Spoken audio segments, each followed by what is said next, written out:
ओम नमः शिवाय।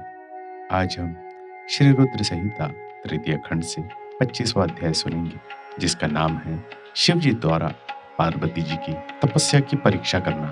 तो चलिए आइए शुरू करते हैं। सप्त ऋषियों ने पार्वती जी के आश्रम से आकर त्रिलोकनाथ भगवान शिव को वहां का सारा वृत्तांत सुनाया। सप्त ऋषियों के अपने लोग चले जाने के पश्चात शिव जी ने देवी पार्वती जी की तपस्या की स्वयं परीक्षा लेने के बारे में सोचा। परीक्षा लेने के लिए महादेव जी ने एक तपस्वी का रूप धारण किया और उस स्थान की ओर चल दिए जहाँ पार्वती तपस्यारत थी। आश्रम में पहुंचकर उन्होंने देखा देवी पार्वती वेदी पर बैठी हुई थी और उनका मुखमंडल चंद्रमा कला के समान तेजोदीप्त था। भगवान शिव ब्राह्मण देवता का रूप धारण करके उनके सम्मुख पहुंचे। ब्राह्मण देवता को आया देखकर पार्वती ने भक्ति पूर्वक उनका फल फूलों से पूजन सत्कार किया।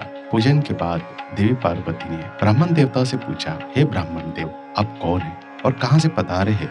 मुनीश्वर, आपके परम तेज से यह पूरा वन प्रकाशित हो रहा है। कृपया कर मुझे अपने यहाँ आने का कारण बताएं। तब ब्राह्मण रूप धारण किए हुए महादेव जी बोले, मैं इच्छानुसार विचरने वाला ब्राह्मण हूँ। मेरा मन प्रभु के चरणों का ही ध्यान करता है। मेरी बुद्धि सदैव उन्हीं का स्मरण करती है। मैं दूसरों को सुखी करके खुश होता हूँ। देवी, मैं एक तपस्वी हूँ, पर आप कौन है?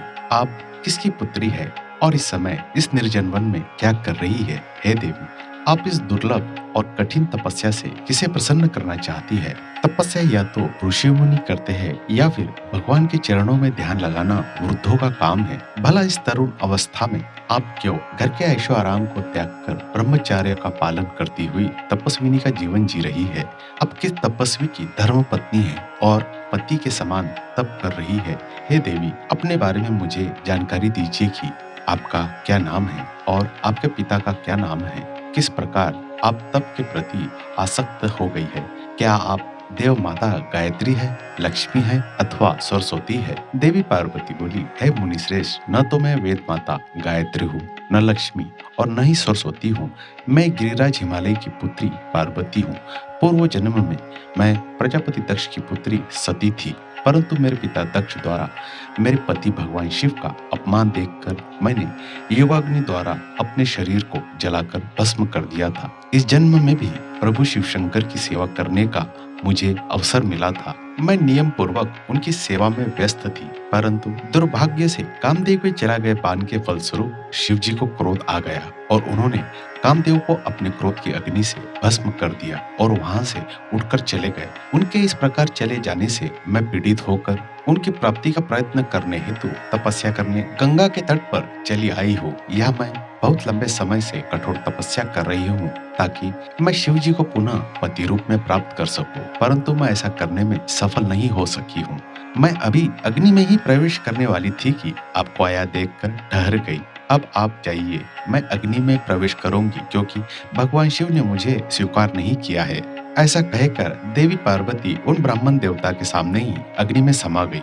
ब्राह्मण देव ने उन्हें ऐसा करने से बहुत रोका, परंतु देवी पार्वती ने उनकी एक भी बात नहीं सुनी और अग्नि में प्रवेश कर लिया। परंतु देवी पार्वती की तपस्या के प्रभाव के फलस्वरूप वह धधकती हुई अग्नि एकदम ठंडी हो गई। सहसा पार्वती आकाश में ऊपर की ओर उठने लगी। तब ब्राह्मण रूप धारण किए हुए भगवान शिव हंसते हुए बोले, हे देवी, तुम्हारे शरीर पर अग्नि का कोई प्रभाव न पड़ना तुम्हारी तपस्या की सफलता का ही सूचक है, परंतु तुम्हारी मनोवांछित इच्छा का पूरा न होना तुम्हारी असफलता को दर्शाता है। अतः देवी, तुम मुझ ब्राह्मण से अपनी तपस्या के मनोरथ को बताओ। शिव जी के इस प्रकार पूछने पर उत्तम व्रत का पालन करने वाली देवी पार्वती ने अपनी सखी को उत्तर देने के लिए कहा। उनकी सखी बोली, हे साधु महाराज, मेरी सखी गिरिराज हिमालय की पुत्री पार्वती है। पार्वती का अभी तक विवाह नहीं हुआ है। यह भगवान शिव को ही पति रूप में प्राप्त करना चाहती है। इसी के लिए वे 3000 वर्षों से कठोर तपस्या कर रही है।